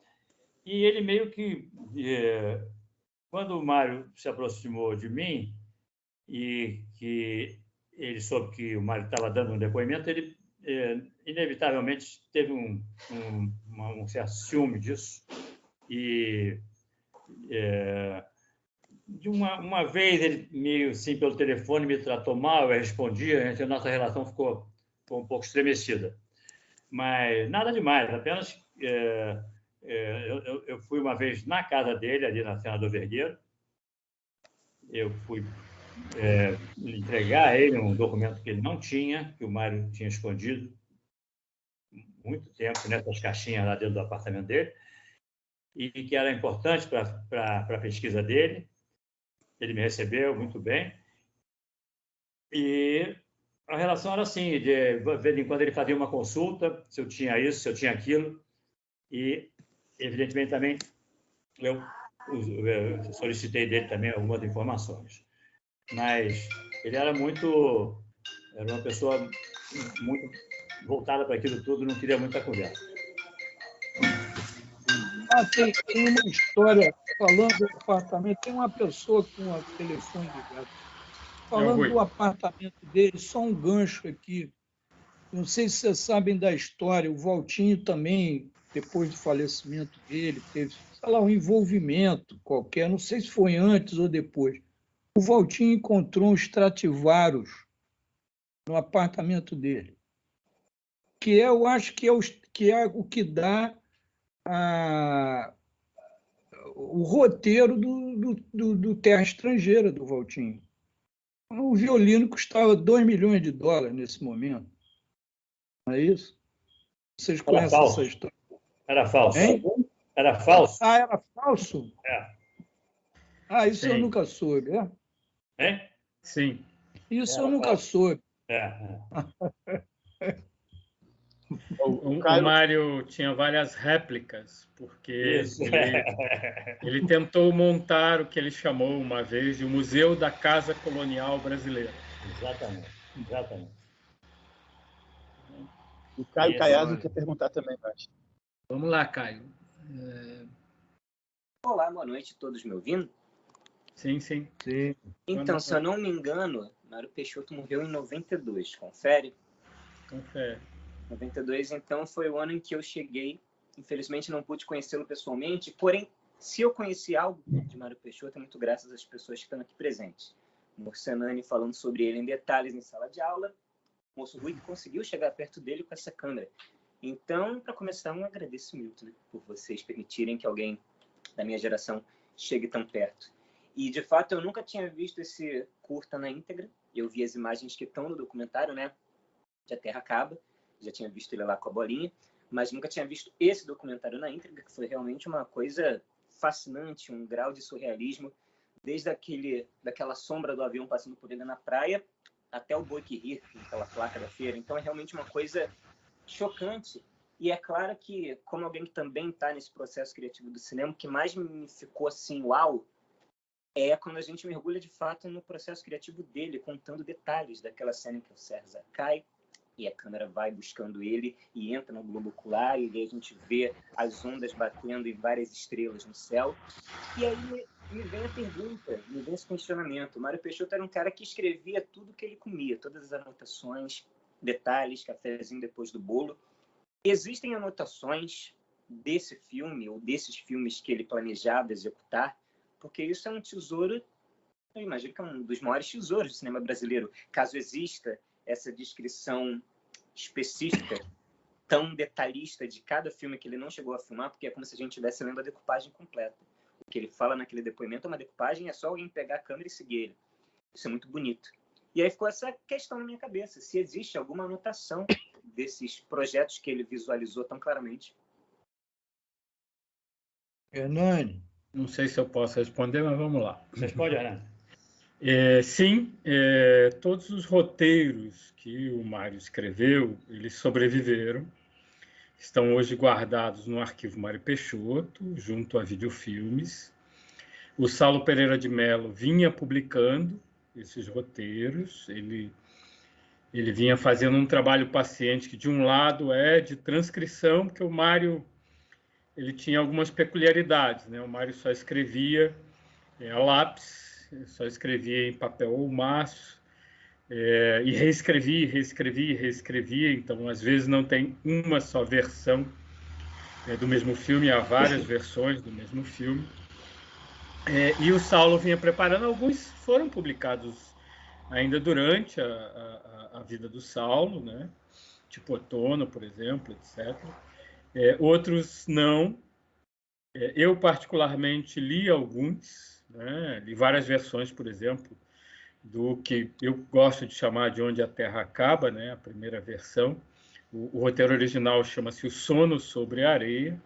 Ele vira o Onde a Terra Acaba, vira o Onde a Terra Acaba 2, do qual o Mário se afasta, vira um roteiro mais tardio, que vai se chamar Mar de Sargassos, etc. Enfim, tudo isso sobreviveu, vai vir à tona, mais cedo ou mais tarde. O próprio Walter Salles, durante a live comemorativa dos 90 anos da exibição pública do Limite, no ano passado, ele falou que, inclusive, o próprio mapa do Limite preparado pelo Saulo vai ser republicado.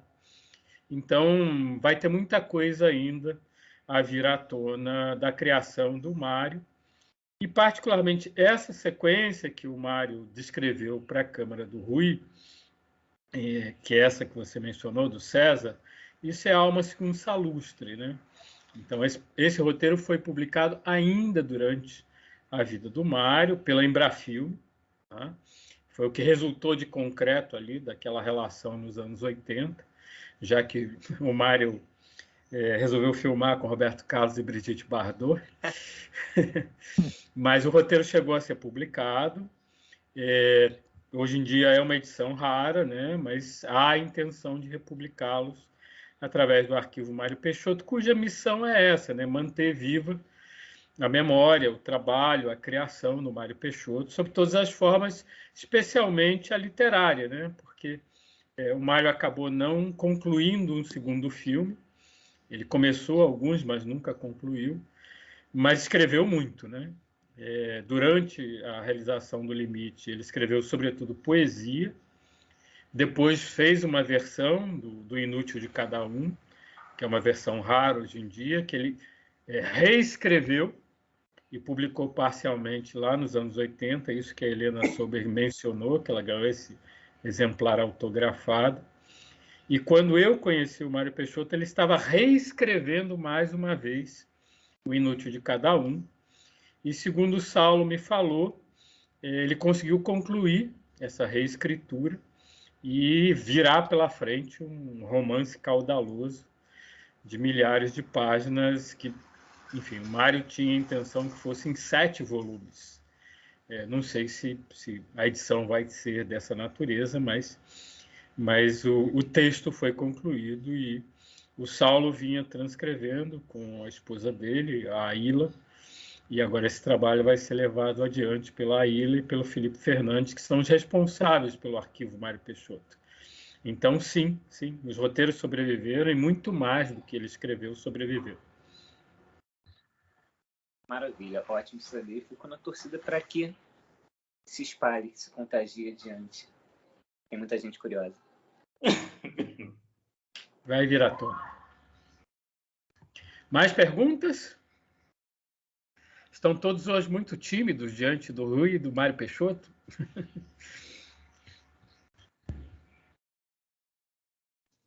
Mais nenhuma pergunta? Então eu vou dar um depoimento pessoal e fazer um agradecimento pessoal ao Rui.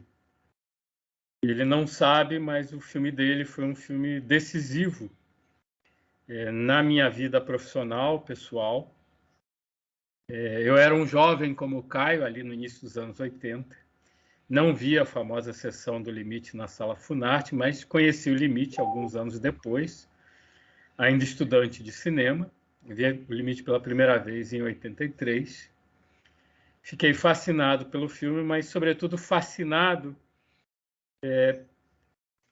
pelo que estava por trás dele, né? Eu ficava me perguntando, mas como é que se fez isso? Como é que esse filme é tão engenhoso? E, ao ver O Homem do Morcego, todas as respostas vieram de imediato. E ao ver O Homem do Morcego, e ao ver, sobretudo, aquelas imagens da gruazinha que faz tilt, do carrinho sobre a areia sem rodas e as outras tractanas e as câmeras que o Edgar usou ali para transformar as imagens e as ideias do Mário em realidade. Aquilo deu a resposta que eu precisava e desde então eu, na verdade, trabalho muito mais com esses bastidores, com o que eu prefiro chamar de tecnologia de cinema, com os meios pelos quais se fazem os filmes e, em particular, com a figura do Edgar Brasil, que é uma figura, para mim, maior, né? Foi a figura que realmente me fascinou em toda essa história. E eu devo essa descoberta ao Homem do Morcego. Ter visto esse filme ali no finalzinho de 1983 foi fundamental para decidir os rumos da minha vida, para decidir o que eu gostaria de realmente pesquisar. As pessoas me associam muito ao Limite, mas eu sou ligado, na verdade, à feitura do Limite.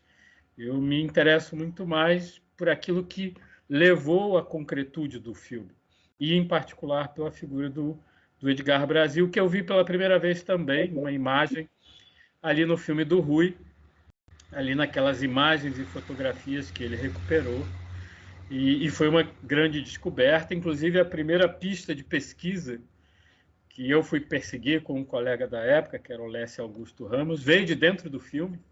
Não sei se o Rui lembra disso, mas a certa altura se comenta que o Edgar nasceu em Cantagalo, uma cidade do interior fluminense, e eu fui atrás dessa informação que não corresponde exatamente à verdade, mas foi fundamental para descobrir ali o fio da meada, e o fio da meada passava ali por aquela região, não exatamente por Cantagalo. Então é um filme chave para mim.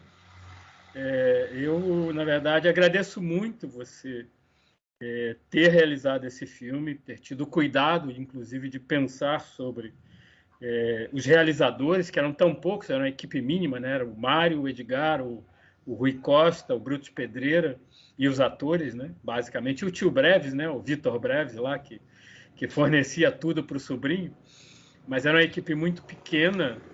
E ter tido essa sensibilidade de entender que aquele filme era realmente um filme de cinema, era um filme de equipe, por mais brilhante que a mente do Mário seja, o filme só se tornou o que é por causa da equipe. E isso foi fundamental para descobrir ali, àquela altura, para mim, esse universo dos bastidores do cinema brasileiro.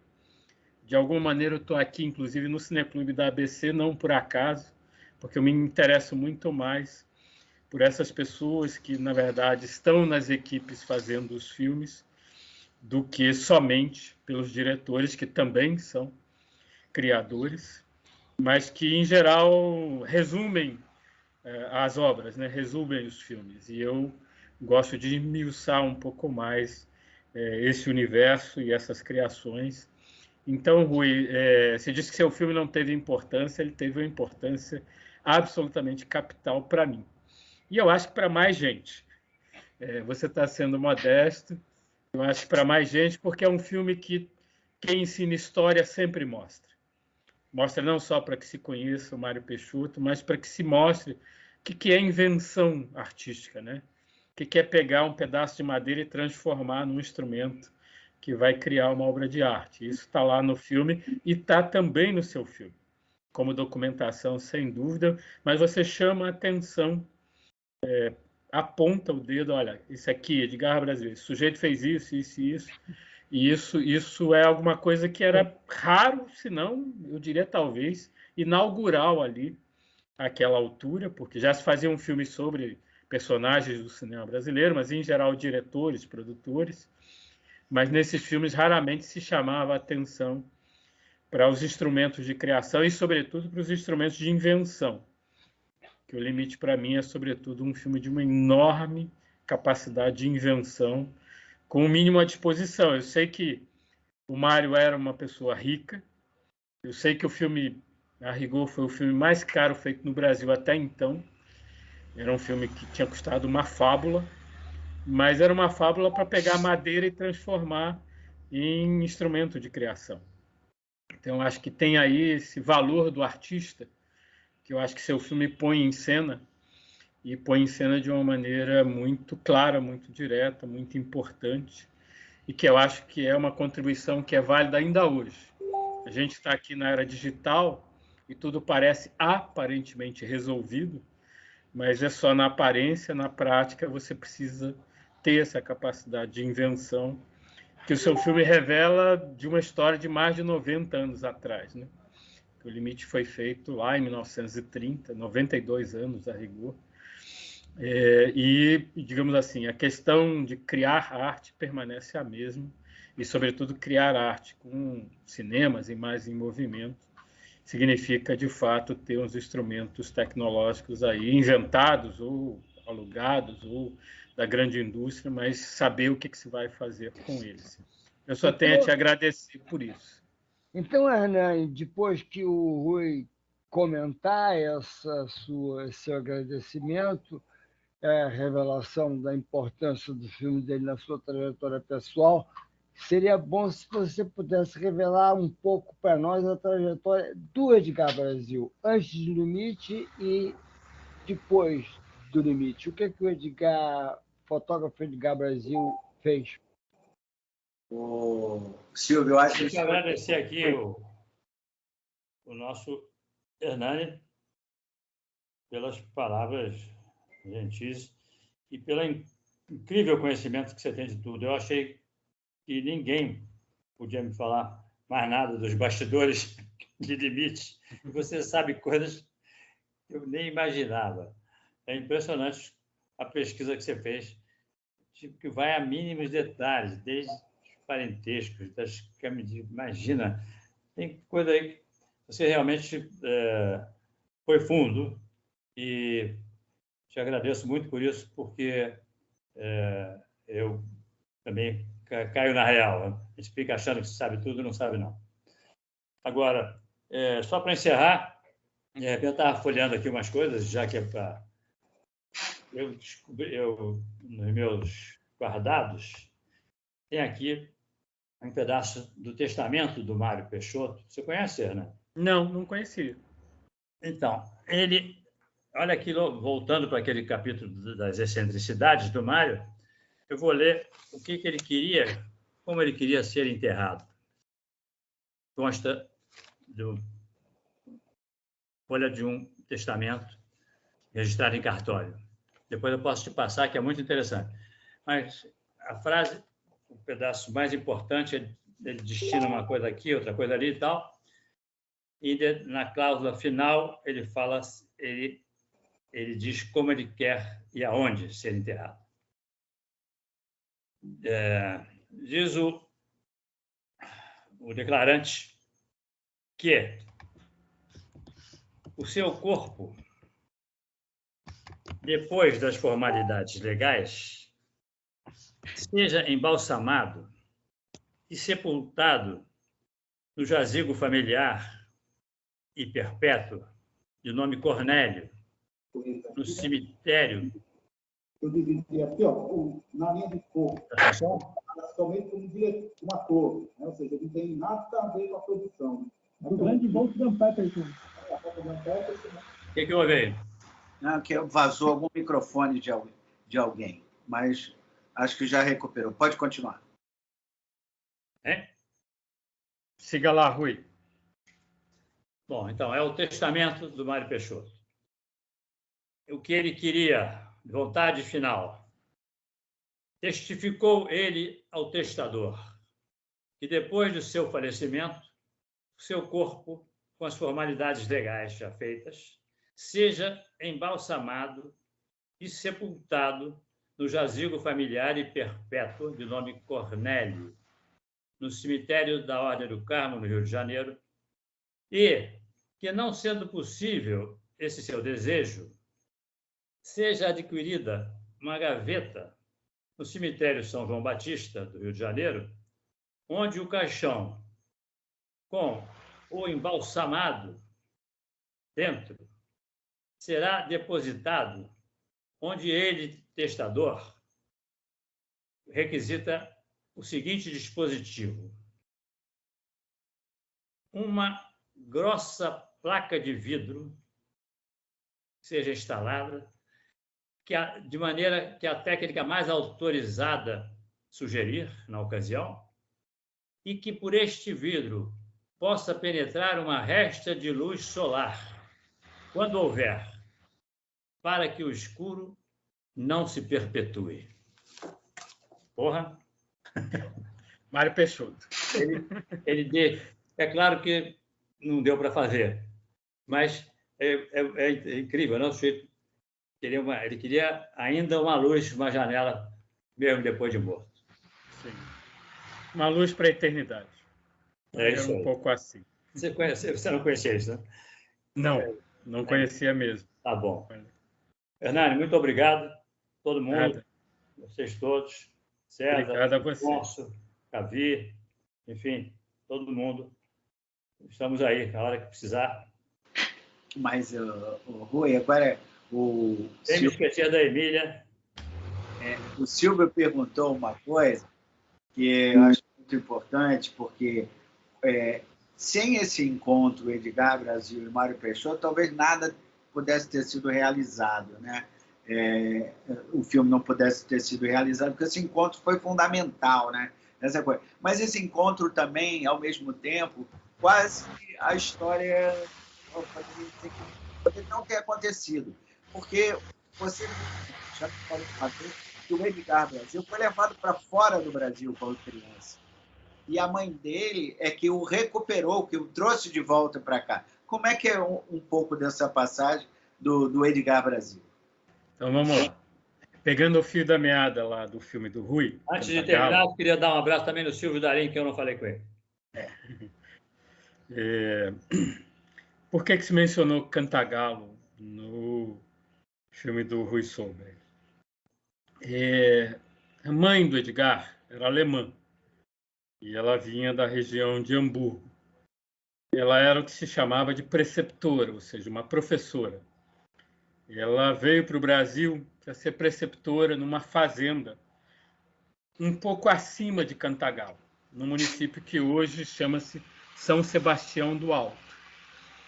E ela acabou, digamos assim, se apaixonando pelo dono da fazenda, que curiosamente tinha o mesmo nome do pai do Mário Peixoto, Cornélio. Por isso que no testamento se menciona Cornélio. É o pai do Mário Peixoto. O pai do Edgar Brasil também se chamava Cornélio, mas, digamos assim, a mãe engravidou, ele a mandou de volta para a Alemanha.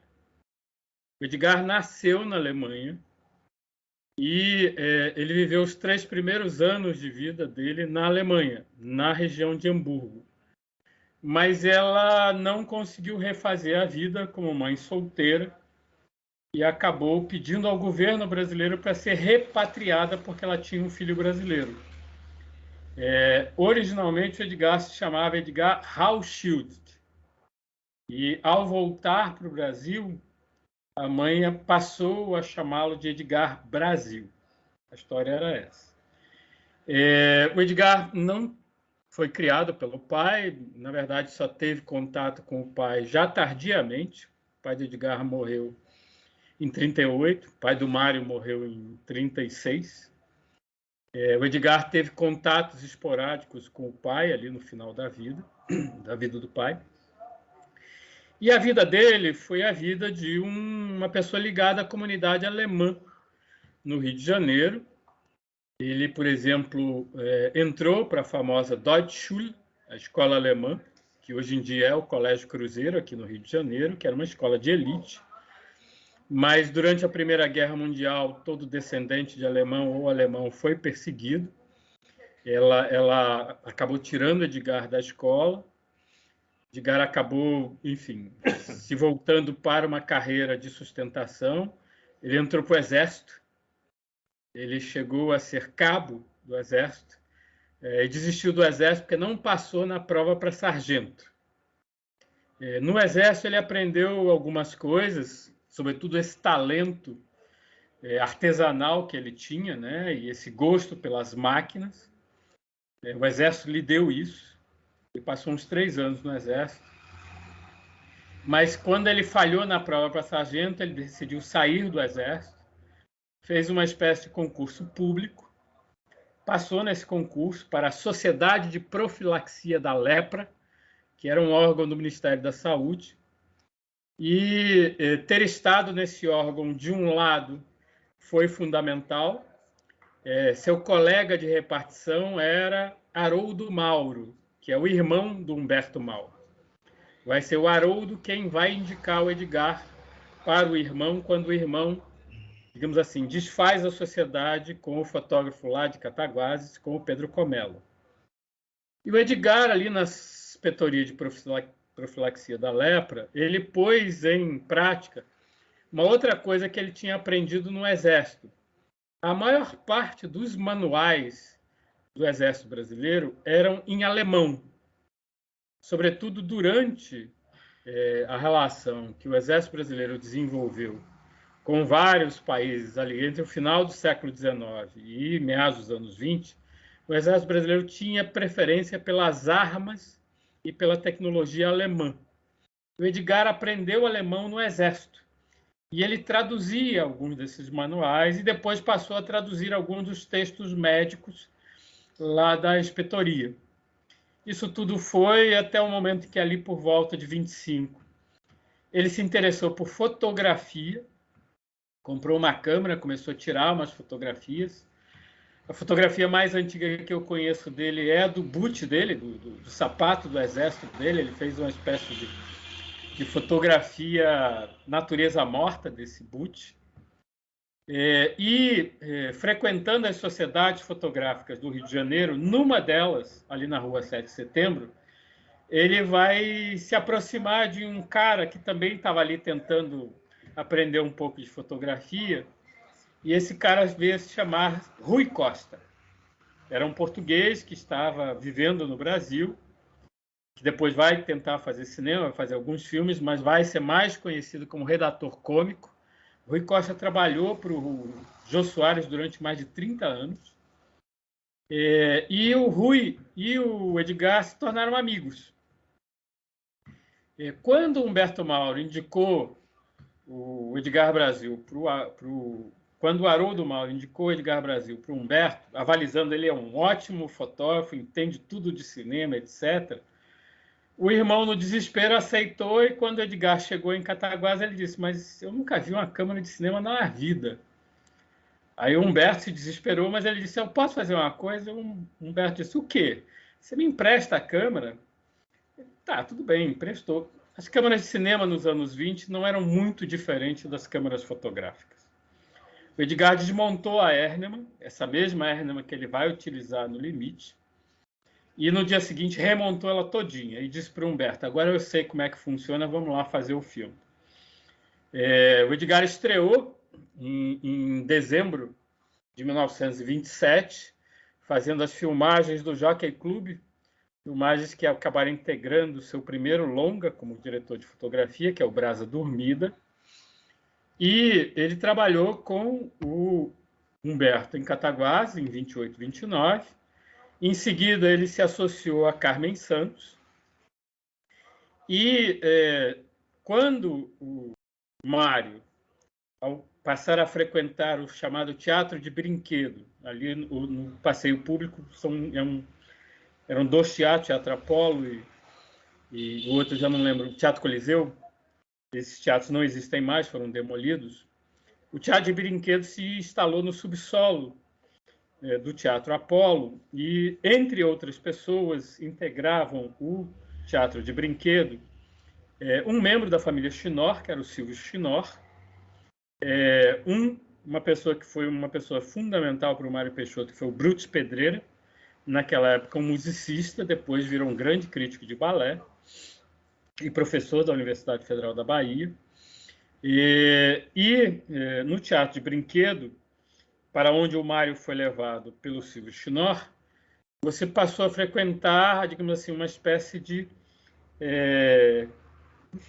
boemia cultural do centro do Rio de Janeiro. E essa boemia cultural, o Silvio acabou levando o Mário a conhecer o Adhemar Gonzaga, o elenco do Adhemar Gonzaga dentro de um filme chamado Barro Humano, e ali estava a irmã do Silvio Chinor, a Eva Chinor, e a Eva namorava um então jovem estudante de medicina chamado Carlos Modesto, e o Carlos Modesto veio a se tornar o protagonista do Bar Romano. O Mário passou a frequentar essa roda de amigos, ali no Amarelinho, da Cinelândia, e depois, quando o Adhemar Gonzaga criou o estúdio da Cined em São Cristóvão, ele foi frequentar o estúdio.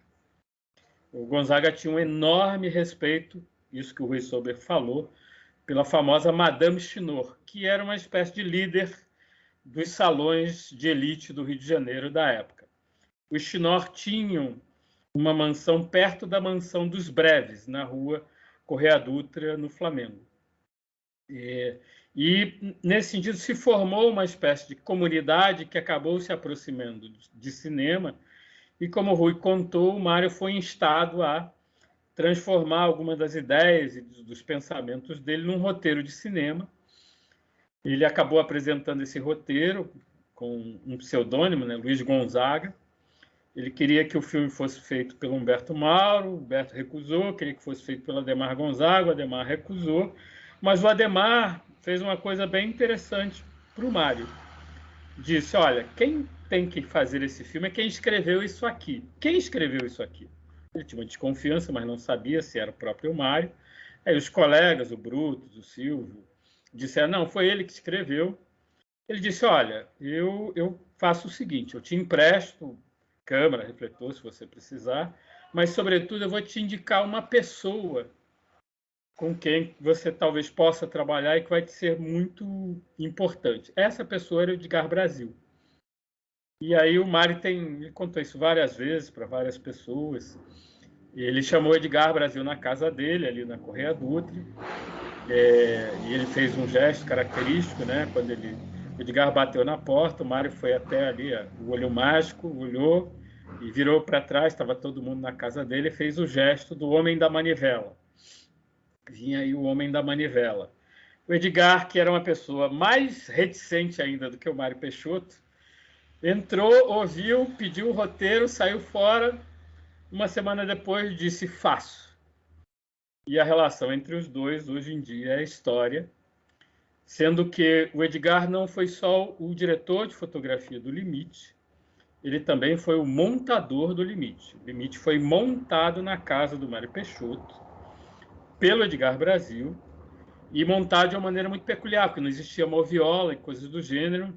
Eles pegaram um projetor e eles iam projetando os trechos e decidindo o ponto de corte. E o Edgar ia estruturando ali o que ele achava que deveria ser essa, digamos assim, essa obra. Como também o filme do Rui pontua, e pontuou muito bem, é um filme muito influenciado pelo expressionismo alemão, e particularmente o fato de saber a língua alemã e ter acesso a algumas revistas alemãs de cinema da época foi fundamental para o Edgar, porque se vocês forem ver as fotos de filmagem do Metrópolis, sobretudo, vocês vão ver que esses maquinismos de madeira já existiam lá das filmagens do Metrópolis. Não exatamente iguais, mas digamos assim, o arrojo, a capacidade de invenção e algumas soluções já estavam lá. O Edgar simplesmente pensou no filme que ele está fazendo e adaptou isso com uma maestria extraordinária, porque o resultado é impressionante. E, a partir daí, ele seguiu uma carreira de diretor de fotografia. Ele foi o diretor de fotografia mais importante da primeira metade do século XX no Brasil. Ele nasceu em 1902, morreu em janeiro de 1954. Ele fez cerca de 170 filmes, dos quais cerca de 53, se não me engano, são longas-metragens, o resto são sim, jornais, comerciais, curtas-metragens, etc. Em muitos deles há esse espírito de invenção. Ele inventa soluções técnicas, às vezes as mais, enfim, inusitadas e sofisticadas. Ele passou basicamente pelos grandes estúdios que existiram no Brasil. Ele era fascinado pelo estúdio de cinema, ele era fascinado pela luz artificial. Limite é um dos poucos filmes do Edgar que trabalha só com luz natural. Ele preferia luz artificial, ele preferia luz controlada. Tá? Ele deixou um depoimento importante junto ao sobrinho neto. O sobrinho neto do Edgar Brasil também foi um grande diretor de fotografia, que foi o José Rosa. Tá? Por exemplo, o outro diretor de fotografia do Vidas Secas, do Nelson Pereira dos Santos. E eu conheci o Zé e perguntei ao Zé o que o Edgar achava do Limite. E o Zé me contou que, assim, para o Edgar, o melhor filme que ele tinha feito ao longo da carreira dele. E o Zé conheceu o tio, o avô, bem no final da vida dele. O Zé conheceu o Edgar ali em 52, conviveu com ele pouco mais de um ano. Mas perguntou para o tio avô qual era o melhor filme que você fez na vida. E o Edgar disse, não, o melhor filme que eu fiz foi O Limite. O Edgar, inclusive, ia a algumas das sessões ali na Faculdade Nacional de Filosofia, onde o Plínio Susequim de Rocha mantinha viva a chama do Limite, projetava o Limite uma vez por ano, com a presença do Mário, com a presença do Edgar. Às vezes o Edgar era a pessoa que controlava ali os discos durante a projeção. E o Edgar passou pela Carmen Santos, como produtor independente e depois como dona de estúdio da Brasil Vita Filme. Passou pela Cined, onde fez obras absolutamente extraordinárias, especialmente o Bonequinho de Seda. Passou pela Sonofilmes, onde ele reencontrou o Rui Costa. Quase nada sobreviveu do Rui Costa e da Sonofilmes, mas se hoje a gente pode ver a Carmen Miranda cantando O Que É Que a Baiana Tem, que é a estreia em cinema do Dorival Caymmi,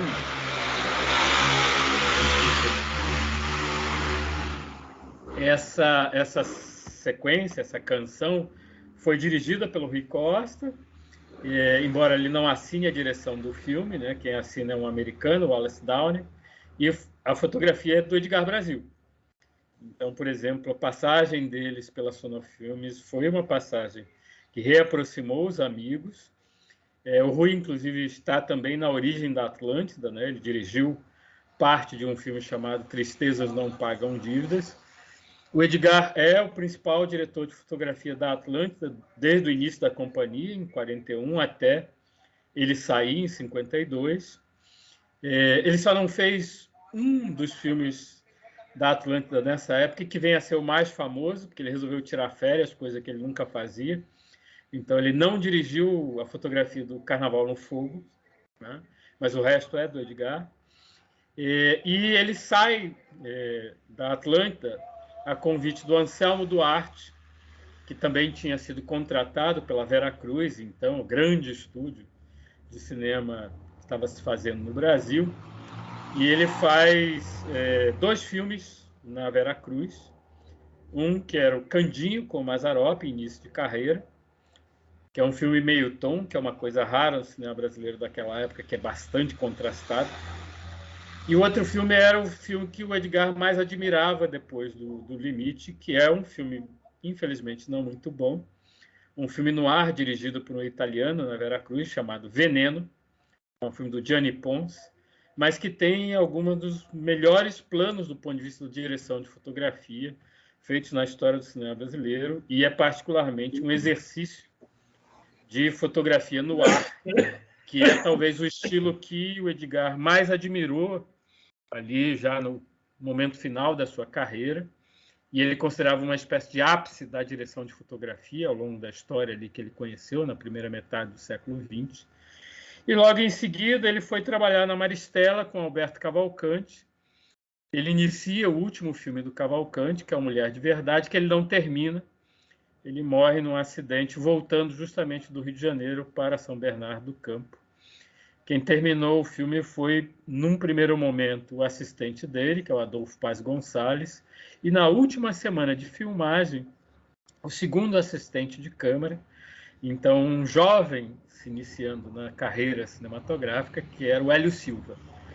O primeiro trabalho do Hélio Silva foi terminar o Mulher de Verdade, do Alberto Cavalcanti, e ele dizia, conheci o Hélio, conversei muito com ele, em homenagem ao Edgar, que foi uma figura que ele sempre admirou e que ele pôde conhecer num set de filmagem, ainda que brevemente. A carreira do Edgar é muito grande, muito complexa, muito sofisticada, E um dia, quem sabe, a gente conhece isso em maiores detalhes, sobretudo graças à ABC, que transformou Edgar Brasil no deão da fotografia de cinema no Brasil, por conta não só do Limite, mas de toda a trajetória dele. É um resumo, porque a gente já está aqui beirando as 10 da noite. E eu acho que se ninguém tiver mais nenhuma pergunta, eu queria muito, muito, muito agradecer a participação do Rui Solberg, a generosidade dele em contar todas essas histórias, em, enfim, trazer o filme para dentro do Cineclube. É fundamental conhecer o filme aí em sua forma digital, que significa em sua forma para o século XXI. E isso é fundamental que a gente leve aí adiante.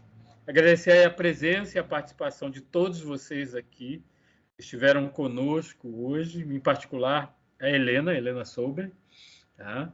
Que também nos deu esse precioso depoimento, lembrando o quanto a mãe de ambos conversava com o Mário ali na Ilha da Formiga.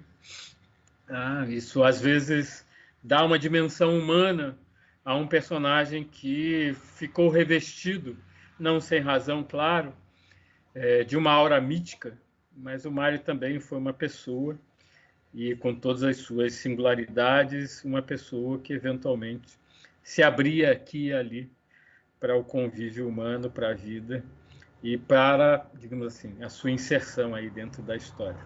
Gente, obrigado, boa noite, sigam o Cineclube em suas próximas edições, Cineclube, que é uma iniciativa da ABC Cursos de Cinema e que tem o apoio da Rio Film. Obrigado a todos. Namastê. Um abraço, Rui. Um abraço, obrigado. Uau, fantástico.